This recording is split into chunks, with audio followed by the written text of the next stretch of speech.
Hi, this is Sherry Ray. Thank you for coming to this conversation on having happy holidays. I hope you find useful information in this conversation that really supports you in seeing the choices you have in creating a life that you love. If you'd take a moment and subscribe, that would be greatly appreciated. And if you know of someone who could benefit from this conversation, please share this recording with them. Enjoy. Do you want happy holidays? So the reason this major reason why this conversation came up for me and wanted to have this conversation was because I I noticed how um, preferences and also how life changes can appear to cause us some suffering or discontent or unhappiness in how the holidays seem to unfold. So with me, what I noticed when I started to reflect on this was last year was the first Christmas I did not spend in the same old way. And I'd never even dawned on it. It's like I'd never spent a Christmas without my brother, my mother, and my auntie. And I was like, I just thought that was normal. But when I found out a lot of people don't do holidays with their family, it was very surprising to me that I had not missed one in my entire life. So with a life change like that, I noticed that not having a structure that I was so familiar with just sliding into was leaving me kind of in a place of discombobulated, really discombobulated, and not realizing the impact of these invisible structures that we have and that we operate in them until they're gone and you don't really realize. I don't think it's conscious how we lean on these invisible structures until they're gone. And so not having those people in my life and then having other people that I would spend Christmas with, they all went their direction too in life. So it just kind of brought up a fresh slate of going, well, how do you want to do it? Well, I don't know. I never really was posed that question before. It was always assumed this is how you will do the holidays, and that's how they were done. But I also hear from my clients that they have preferences on how the holidays would like to go, and that these preferences cause them much struggling and strife. They want people to show up in a certain way for them. They want invitations from people that they're maybe not getting invitations from. They want to be included. They want to be appreciated more. They have all these preferences that come up in the holidays. Now that I kind of think about it, holidays, weddings, and funerals seem to not bring out the the cream of humanity. It's like everything that hasn't been tested comes up during those times. So as I looked at it kind of helicopter wise, it's like there's going to always be change in life, always invited, uninvited. But how are we going to move through the holidays, what holidays or any other day? But some of these times where our structures are the strongest, where our expectations are the strongest, where our preferences are the strongest. How can we really navigate those with a commitment for full enjoyment? Full enjoyment. And what became what became to look obvious to me is in these times when life is doing what it's doing, how strong of a commitment do I have to enjoying my life, regardless of how the holidays are presenting themselves for this particular conversation? And I think the invitation is right there about, do I have a commitment to enjoying life? Or do I have an unconscious commitment to complaining about, or not, I don't want to say complaining because I don't want that to be a good or a bad thing, but having my attention on what's not in place or what's not happening. Because every single second we're putting our attention on what's not happening, like my preference, my expectation, my want, you're detracting from your decision to enjoy every drop of life that you're getting, and I think we can start to do a I don't know, maybe it's a wake up dance, back and forth, back and forth, back and forth, because we have these default places we can just, our minds will travel about what's just not right. I don't know if y'all's mind does that. Mine does.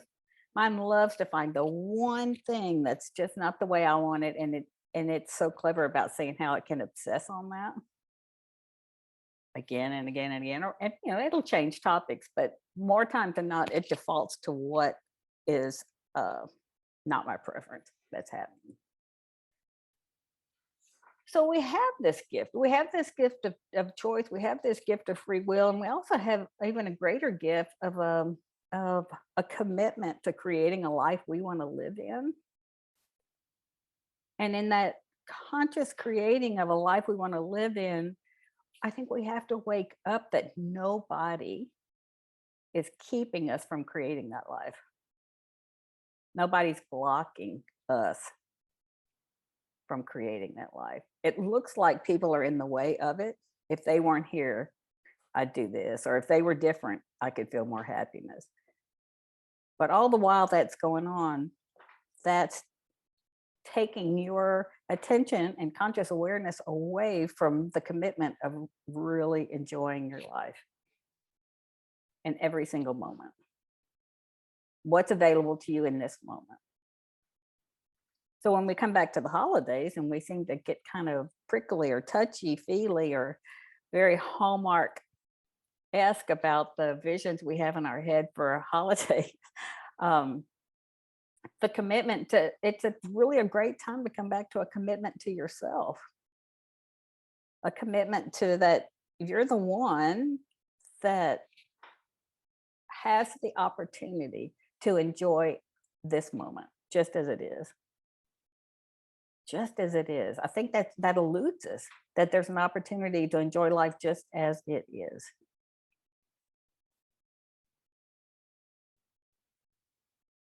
And I think the holidays kind of put a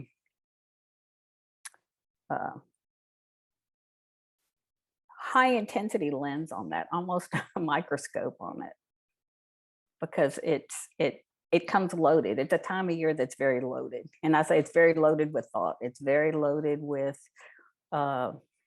things we think we need to be okay. It's very loaded with how it's been done for years, and tradition and concepts and ideas, how it should be. If I were different, it would be different. Just who knows what all seems to come in mind. But to come back to the very simple truth that it's natural for us to enjoy life.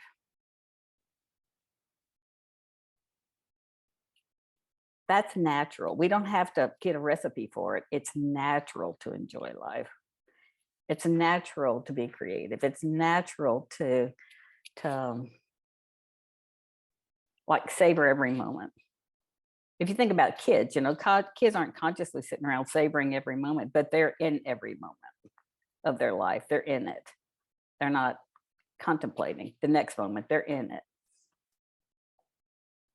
So anyway, so I was thinking about, as we go into the holidays, it's like, if it's natural to feel joy, if it's natural to enjoy, what is the Grinch that comes in and steals the joy? If it's natural to feel joy, what is the thief of the joy? And where does that live? It's not at Macy's. It's not at REI. It's not in the chimney.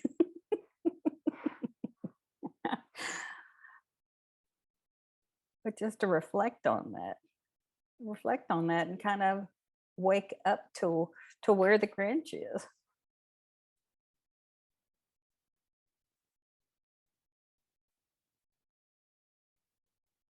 And that at any moment you can come back to what's true, that it is natural to enjoy life.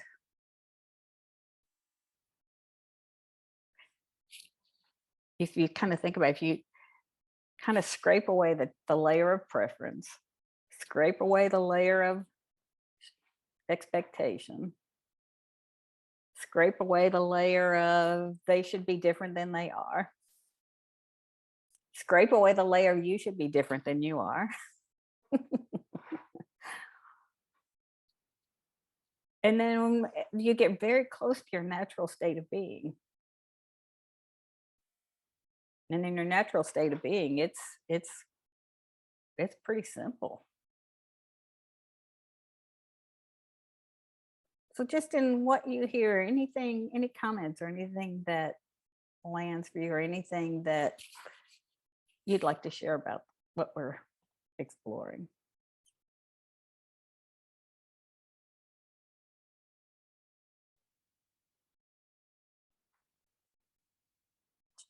Yes, please. As I'm listening, I think, we are kind of holiday central for major holidays, I guess, because I have 4 children. So everybody comes to us usually. Hmm. And I guess, I was thinking, do I have preferences about that? No, I think we're pretty flexible. And like we even rescheduled our Thanksgiving to the night before just to kind of accommodate other families that had to go other places. But I think the biggest Grinch for me can be kind of flipping what you're talking about on its head, in terms of if I get vermissed or whatever, it's because I find out that somebody expected something of me that I didn't do. That, like, oh my gosh, like you said, maybe this year, for instance, Christmas is coming up and we will gather here, but we won't do probably the big formal lunch that we normally do because it's a reduced number of people. They all came at Thanksgiving. So, and they've got other families to go to. So we'll do fewer, but I might hear from someone like, oh, well, she didn't invite me this year. And in fact, there wasn't really like a sit down meal to invite somebody to, or whatever. You know Hmm. what I'm saying? It's like when you hear that somebody wants you to do something that you failed to plan for and didn't do. I do feel bad about not always thinking of everything that I was supposed to think of and do. Mm-hmm. So that can, kind of spin me for a loop. And I think I'm in a place when I can just go like, well, they need to let me know what they want. If I don't, the phone works both ways or whatever. But, sometimes it's hard not meeting other people's expectations, I think. Well, I think that's really good to see that that's where y- your mind gets active. That's all that's happening is your mind gets active, anticipating somebody else's expectations. And I think, I kind of think you know, I sure used to think people should deliver on my expectations. I sure did. I'm guilty. But what I find so funny now, it's like almost like a prayer to God, and you just going, now make them go out there and change them so they're more to my liking, and I don't get my pillow doesn't get disturbed, you know what I mean? So so it's like, wow, they're not here to fulfill my expectations. They are fulfilled. They're here to create their own life and to really um, do for themselves what we're talking about doing for ourselves, about really embracing and enjoying life. And the bottom line is that there might very well be a course correction, that their expectation is ill placed. Yeah. But your experience is seeing where your head gets stirred up about it, Right. because in your heart, and I know you in your heart, that you have no intention of uh, leaving people out, discarding people, not including them. That's just not where your heart is. No. And Yeah. I'm sure that everybody has had this, but like, like if you have a family member within 2 or 3 hours of you and they've been to your house for something, they're expecting that you're going to pull up stakes and come to their house, you know, for a visit too over the holidays or whatever. And I think that it's really hard sometimes to say, "Whew, I don't know if I can work that in to do in other words, like that would involve an overnight trip." Mm-hmm, mm-hmm, mm-hmm, Yeah. And mm-hmm. trying to think, okay, is that something that's just great and I can do or not? Yes, yes. Is it really something great I can do, and something I'll say that is a hell yes for me. Mhm. I like kind of, because you love them. It's not that you don't love them or you care about them or you don't want to spend time with them, but it's almost a place of a permission too about, is it a fit for you right now? And that's Or kind of up in your game in a in a big commitment to yourself, and a bigger commitment to yourself, you know? but you can also, I'm kind of at a point too. I'm going to shut up now. But last thought on that though is that I can also decide. You know what? I love Lisa, and I will drive to Maine to see her. And you know what? I can. It won't be fun to go that far or whatever, but I can have fun. There may be some opportunities here. I mean, I can talk myself into saying something I really don't want to do. Like, I don't really want to go to Nashville to see my sister between now and Christmas, but I could also then turn that around and go like, oh, there might be opportunities I haven't seen there. That'll be great. Absolutely, absolutely. And if you're in a place where you've decided to go, if you've decided to go, that your commitment is to enjoy it, then you're back on the path of enjoying your life. It's that place of having a foot in both camps. I really don't want to do it. Nah, nah, nah, nah, nah, nah, nah. I should. Then you see what I mean? It's like having a foot in both camps, that your enjoyment of life goes down. But if you're really committed to enjoying life, you are committed to enjoying life, whether you're sitting in traffic or you're at the doctor's office and they just canceled and you've been waiting an hour. I mean, you come back to yourself with a commitment to enjoy life. So you can't really make a wrong decision if you're committed to enjoying your life, even if you're in a room with strangers. I've done that. I truly am an introvert at heart. And I'll get put in situations where it's like, you know, go make small talk with a room full of strangers. Well, I think I'd rather have a root canal, but but really I'm watching going, no, I'm committed to enjoying life. And that kind of gives me the jet fuel to be present in that moment, not saying, how did I get myself into this? Which the energy drains from that point. So you can definitely get behind your decisions, but the beauty is you can decide.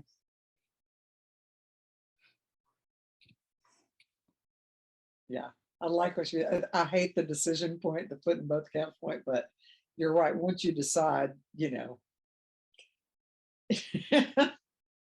you can get behind your own enjoyment, that's almost easier than disappointing somebody and saying, no. Isn't that the truth? Isn't that, because their disappointment is their business, not mine. Because in my heart, I don't want to disappoint anybody. In my heart, I know I don't want to hurt anybody. In my heart, I have no intention of stepping on someone. I mean, it's just, but what they're making up about what they expect of me is not my business. But I promise you, that's magic when you kind of get behind those two things, get behind your choice and get committed to enjoying life and however life is offering it, and opportunities open. Thank you. Thank you. Thank you. Gina, I see your hand is up. Yes, you said something about introverts, and it's not so much this year because I have made some plans to go to different holiday functions, but I guess one of my things is like I don't look forward to the invitations because then I have to think of how to say it in a nice way to decline them. Oh, yes, yes, yes, yes, to be gracious You in your know, declining. well, yeah, because a lot of them, are just really, maybe at somebody's house and it's a lot of people. Mhm, And, I get in the habit of saying no because that's really not my thing to be in a small space with 70 people. mhm, mhm, So mhm, that and so it's a lot easier this year and like the expectation of, you get a gift and then you have to send one and go shopping and all that. So this year, my family knows no gifts from me. And then the only ones I'm doing are the ones I want to do, as far as one of my friends, and then my recycle people and my UPS people. So, mhm, mhm. So, so yeah, I'm getting out of that introvert thing. But normally, I would not look forward to getting the invitations and having to already know ahead of time that I don't want to go. mhm, mhm. Yes, yes. So, And just like we were talking about how when our mind gets busy, if we start to notice when our mind gets busy, we have that opportunity to get out of it. mhm. Because that's all that's happening is that your mind is getting busy on something, and that's gonna that's a detractant from enjoying your life when your mind gets Mhm. busy. And I like what you're saying too, Gina, about whatever, if giving is something you want to do, but if you decide you're doing it from a place of inspiration, who you're inspired to share some Right. gratitude with, that's a to me the gift of that energy is much more welcome than I should do this. Mhm. And Yeah, there because anything a based from couple of expectation. get-togethers, I'm done. There you go. Absolutely. Absolutely. Absolutely. Why not? Do it your way, in that way. Mhm. Good for you. Well, I guess in the past, I kind of felt guilty about the way I was feeling, but that's just I I don't this year I haven't like felt bad about it as much. That's great. Do more of that, as they say. Mhm. Mhm. Do more of that. Don't feel bad for your choices. Especially if it's in your on your behalf. You're making a again a conscious choice and creating the life you want to live. And I tout this a lot that your life is your greatest creative project. And how conscious can you Mhm. get in creating it? And if it, from the energy of it, either works for you or it doesn't work for you. And I always say lean in the direction of a hell yes versus a should. I mean, you can just feel that in your gut right now that energy is very different. Mhm. That's great, Gina. Yeah. Yeah, I think we're all of a very ripe and brilliant age that the shoulds and the expectations are not a fit anymore. They're shoes that are way too tight. Thank you. Uh-huh. Susan Eklund. Um, this is really interesting because things happen as they evolve, I guess, in my life. And looking back on them, I can see the changes in me. And I sort of look back and think, well, how'd that happen? And one of the biggest changes happened around Mother's Day for me. Mm, And attachment to whether my son calls me early in the day, late in the day, whenever did I get a card, that whole thing. And somehow, one year, I thought, this is crazy. I'm expecting somebody else who I haven't told what my expectation is to do something that's going to make me feel good. And I thought, that's just ludicrous.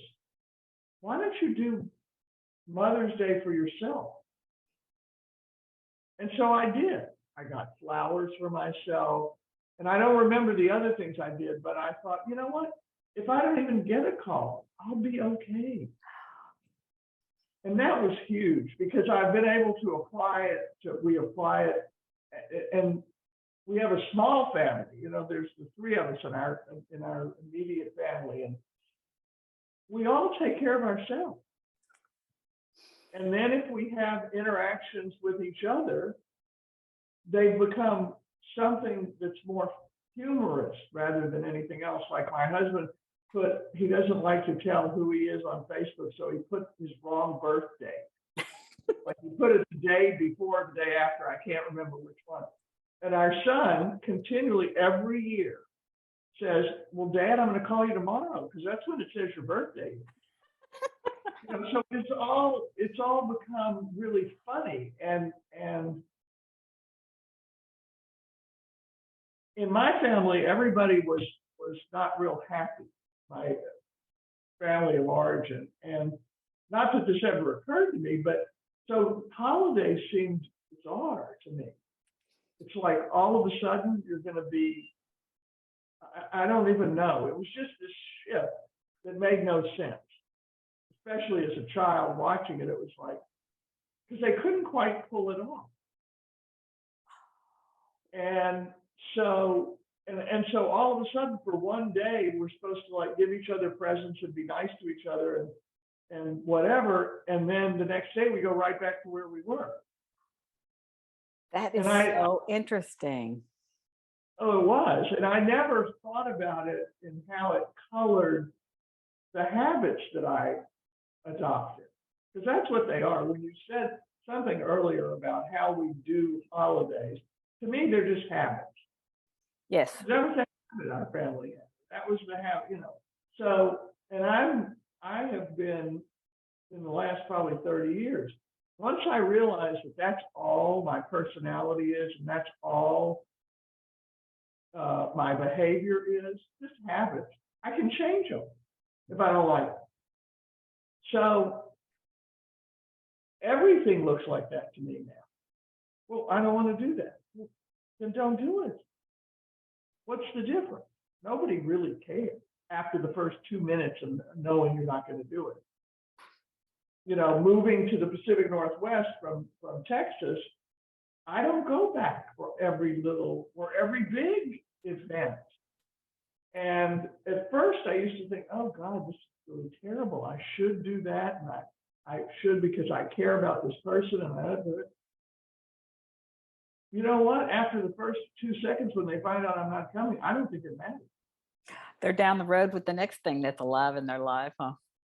Exactly. As am I. As if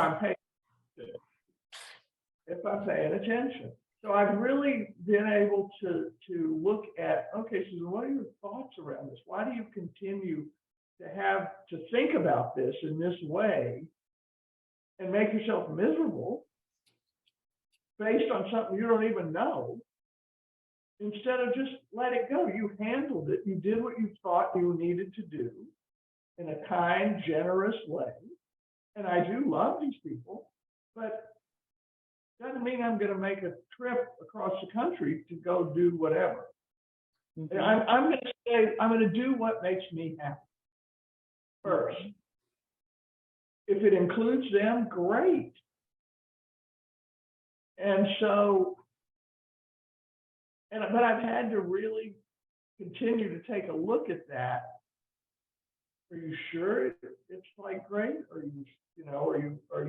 Am I trying to manipulate it so that I'm okay with it? And it's like, no, I don't think so. Not anymore. Mm-hmm. I think it possibly could have been that at the beginning when I was changing the habits, because changing habits are uncomfortable. I don't like that because I was dependent on those other ones. Right. So I'm going to feel different. Okay, so I feel different. Does that mean anything? No, it really just means I feel different. So sit down, be quiet, and watch where it goes, because it's going to change. Guaranteed. Yeah, or walk around and be quiet. Whatever I do, though, is don't try to force it. I'm learning to be able to say to myself, I really am in a low mood. Oh, okay, well, that's okay. Let it go do its thing, that mood, and I'll be over here doing what I need to do. And somewhere along the line, we're going to come together, and one of us is going to be, and usually it isn't the thought that gets to keep going. It's me. So this is a really good one. I mean, I used to walk around, wherever I was, whether we were on vacation during the holidays or whatever, walk around looking in windows. That horrible image of looking in people's windows, and the family is just so happy. Look how full their house is, and look at the joy that's just oozing out the windows. Talk about when your mind gets active on something, oh my, they're inside wishing they were somewhere else, and you're outside thinking everything is bliss. But if I could just be in there. Yes. So, how about if Yeah, but I love what you're saying, Susan, because it's like it's your habits that are the buzzkill, or habits of thought that are the buzzkill. Yeah. That's it. That It is. and habits can change, and like you said, changing habits is can sometimes not be pleasant, but they definitely wake you up out of something, because you can be very asleep in your habits of and your habits of thought, and that is what is creating your reality that you're living in. Yeah. If you wanted to make the story, because so and so didn't call you on such and such a day, they don't love me. And then that becomes your reality, that I don't Yes. matter to them. That I don't matter to them, and now I live in a very low mood, that I'm meaningless and they don't care, and I'm unappreciated, and blah blah, whatever. But you can see that habits of thought become the world we live in. That's how powerful it is. And that we don't see that we have an option to explore life without those habits. That's really an invitation. And in the holidays, when we have a heavy thought load on holidays and the people in our life around holidays or special days or birthdays or whatever it is, it's like there's a huge reality that's available outside of what the world my eyes have painted for me. Mhm. And isn't it sweet? I just love what you said too about when something moves on the inside and you don't need it, like you thought it was so essential, and all of a sudden the day comes, you don't need it, and if it happens, it's sweet and wonderful, and if it doesn't, that's okay too. It kind of turns into like your Achilles heel is not pulled. You're committed to enjoying your life, and you're enjoying your life because you've been really pouring some goodness into life, regardless of your own pour. You know what I'm saying? You're not needing those pours from other people. Well, and I would even do something like, I've been known to, if I really start to get wound up in the thought, let's say, go back to Mother's Day, and say, if I get wound up in that, it's like, let's pick up the phone. I call my son Harris and I say, here, I know you were just about to call me, right? And he says, oh yeah, Mom, I was. Then he said, because it's your birthday, right? And I'm like, hey. So it's like, it's no big deal. It doesn't mean anything. It doesn't. It's not meaning to it. Ugh. No, and some people that I love dearly, their birthdays are real close to each other. Like one's the 28th and one's the 29th, and I'm like, now I've known these people all my life. What a lesson is it for me to not take it personally that somebody doesn't remember something on the day I think they should remember it, because I have these people I love dearly, and I still can't remember, is it the 28th or the 29th? So I'm kind of like Hare with the Facebook on Robert, going, I don't know. So it's so impersonal that my brain has not calibrated who's the 28th and who's the 29th. It means nothing about how much I love them, but my brain just can't register it. So it helps me see how impersonal it is, except when my mind takes it personally and it's about me and I've equated it to how they love me or don't love me, That's right. how they show up for me or they don't show up for me. You know what I mean? Who's good, who's bad.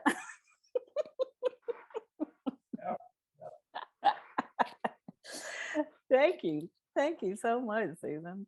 That is so great. It's liberation when you just love them no matter what. That you got nothing on it. Oh my God, that's such liberation. Lisa, I see your hand is up. Yeah, I just thought I'd add something. I don't know what, but I love I love the Mother's Day enlightenment. That's awesome. And I guess, I'm kind of sitting here going, wow, I really am like lucky. I just don't like my parents, when my parents were alive, which they're not now, they were it was always like uncomfortable because they're really super religious, and I was not, and so it was always uncomfortable. And then there's other friends and families that were over the years kind of left over from their group that I always felt I had to send a certain type of card, and everything like that. And this year there's maybe one left, and I'm just kind of like, who cares? I'm not even gonna send a card. I mean, I'm just not pretending anymore, and so that's like a relief to me. I do know like that there's a few people that are going to give me a gift. I know that. So I have a gift, but I've gone through Christmases where I'm like, I'm pagan, I'm not doing Christmas, don't give me anything. And that sometimes works, but then I get in the mood for generosity, and then I'll end up giving something, and then they'll be pissed because I give something. And it just is funny. It's a funny game for me. And I don't mind even like being alone on Christmas. In fact, I kind of wish I could, because I feel like I'm kind of getting away with something if I can get away with being alone on Christmas. But I'll have to like go with my ex. I'm still tied in with the ex on Christmas, and it's like funny. It's just kind of funny. So I think we're gonna, like, I don't know, do something weird, and so something offbeat. And it's more for her son anyway. And yeah, he got out of the army and got a head injury, so it's kind of like, it's more like we don't have anybody. We don't have much of anybody, and so we get together, kind of like for him. Um, and so this year, I've been invited to two different occasions. One, I don't know who the other people are at either one of them. So my biggest problem is I was trying to find a red vest. Like, that's my biggest problem, is I can't find a Big red, one, huh? I can't find a red vest. It's like, what the heck, man? It's Christmas. There's no, and I'm really not nervous. I'm actually excited about meeting new people, and that's unusual for me. I don't it one of them was a Yankee swap, and I've already got the gifts. And do you do Yankee swaps?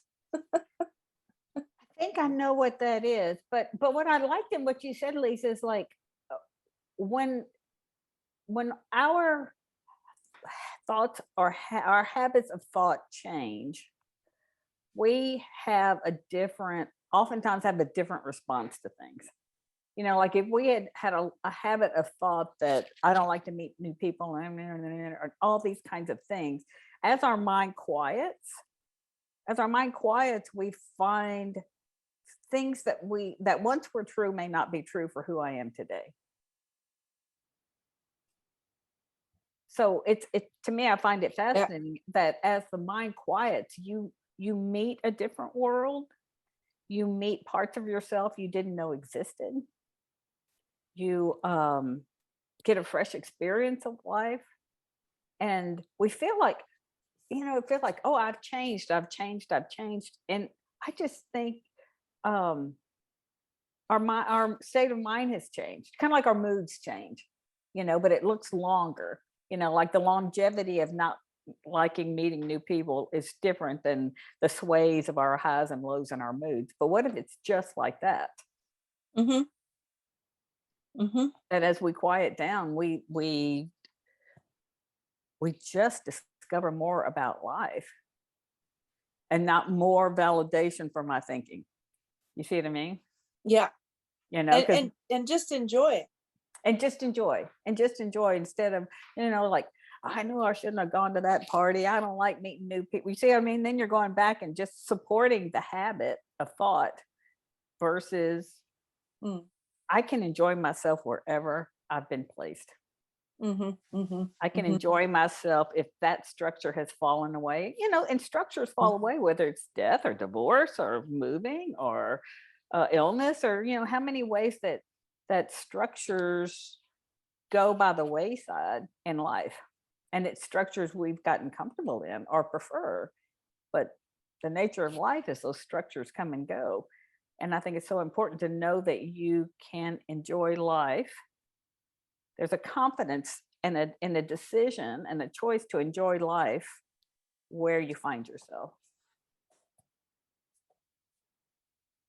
Yeah, that, I've heard you say before, I use it all the time. I'm just let it be easy, let it be easy. And, if I'm not, dressed to the hilt or, whatever, it doesn't matter. If I can just be myself, I'm, I'm, people are really nice. See, it sounds like you've decided you can enjoy the holidays whether you find that red vest or not. Yeah, I just gave up on that. Thank you.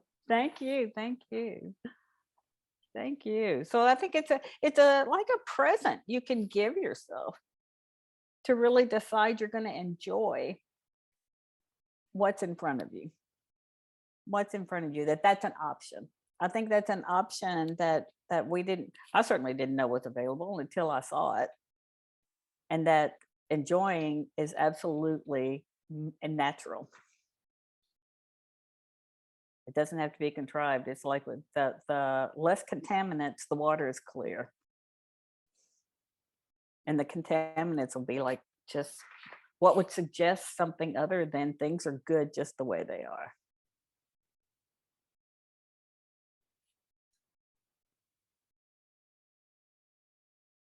Yes, Janet, I have a question. please. Talking about silly things that come up at the holidays. So I've got a first cousin, son of the lady I was named for, and I was very fond of her. She has passed away some years ago. Anyway, it's funny. So I was just thinking, when I get my Christmas list together every year of my life, since I've been an adult and I could afford to, I'll send something, even if it's only like a tin of pecans or something, to this first cousin who is a man. Mhm. He's married and they've moved off to Las Vegas. They used to live in St. Louis. Anyway, I always send them something. And most years, I never hear anything back. I don't hear from them all year long. When somebody dies, I will see them in my maternal family. But I just sometimes I just wonder, I've always done this, but Susan was saying, I mean, wait a minute, is this just a habit and why am I doing it? Well, because I love my Aunt Janet and she would have wanted me to try to do something to reach out to the rest of the family. But, it's whatever it is that I've been doing has obviously, I think, or at least as far as I know, has not meant anything. So I just kind of don't know, wow, could I just let that fall off the list because really I don't need to do that anymore? Or what? I mean, do you have recommendations? You just try to feel programmed and go wow, does this make me feel good to do this? So that's why That's where I come back to. If it feels like it's happening from a should, or I expect something in return, You know, to me, that's a lower quality of energy. And then I also like the idea of if I don't do it, it doesn't mean anything. I Right. don't need to make meaning if I don't do it. That's interesting. That frees me up on the inside. I don't need to, because it's me that's making the meaning. Yeah, I mean, I guess it's just like, I mean, and I was not expecting anything back from these folks. I just did it because I wanted to, and I thought, it made me feel good to reach out to all members of that little branch of the family, because there are not very many of us.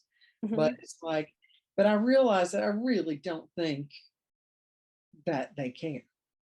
I don't think they care. Yeah, well, and that really it doesn't even matter. It's like, are you inspired to do it? And don't make meaning out of that, and just don't make meaning if they respond, don't make meaning if they do respond. And maybe this year, I'm just making this up, maybe you're more inspired to write a note than send pecans. It's like, that's okay too. It's like, it could be that simple. Because the way that meaning gets applied to something, it's so helpful for me to see that it's totally up for grabs what it means, because there's no definitive meaning.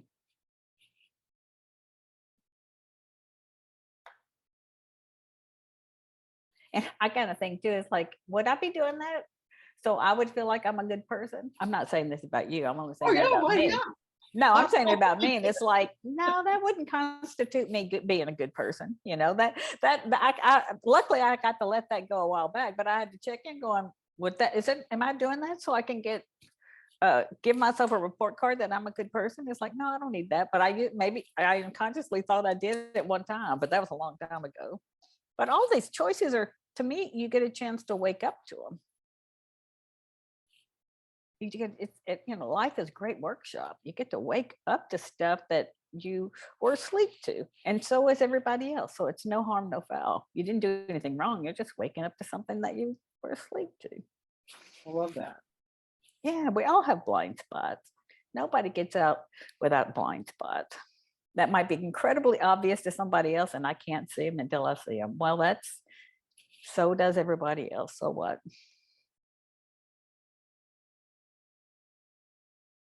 It just can be so simple when we don't apply meaning. And sometimes I think it's so much fun when you tell somebody what it means to you, and they're like, really? It's like a foreign concept. Like, they're like, how did you get that out of that? And it's like, can't you see it? And they're like, okay. But it gets so personal. How dare they not know what I'm talking about, and they're just not seeing it.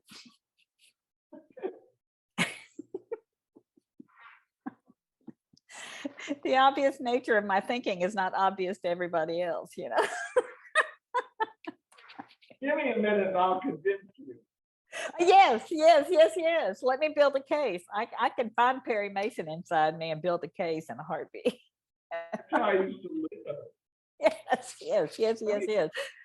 Hold my mouth this way and you'll get it. Yes. If not, I'm going to come at you from another window and another window and keep yelling inside until you hear it. Yes. Oh, Yeah. love it. So Gina, I see your hand up. Is your hand up from a minute ago, or is it newly handed up? No, it's newly handed. Oh, yay. Yes. So going back to what you were saying before, okay, so last year, well, and all the other years, I haven't wanted to do anything at Christmas. And I think I was telling you before, I made plans to go to the gallery and to the cancer center and do some other things for Christmas. Is that because maybe I've cleared space in other areas that now my brain knows that maybe I do have time or want to do things Sure. this year, Sure. but why I hadn't wanted to do it in the past? Sure. Absolutely. And I think when we shed habits of thought, that space where inspiration can come in. If our head's really full, we can't get fresh inspirations. Our head's Right. too Okay. full of stale material. So absolutely. Okay. Yeah, because I mean, I haven't wanted to before, and I was like, I've made so much room, and I thought, well, maybe that's why I'm kind of more open to doing something this year. Mhm, mhm, mhm. Absolutely. And like I said, check the energy behind it. You can feel the energy if it's a something you really are Mhm. drawn to do, or something you're Hmm. drawn to do, or dragging yourself to do. Maybe I never thought about it quite that way. So if you're dragging yourself to do something, I say no. And if you're drawn to do it, absolutely. Thank you for coming to this conversation. It's my wish that you find something very helpful to reflect on to help you see the greatest creative project that you have is creating a life that you love. If you take a few moments to subscribe, it would be greatly appreciated. And that way you'd never miss a future episode. Also, if you have a friend, a family member, colleague that you feel like would benefit from hearing this conversation, please share the link. You are greatly appreciated.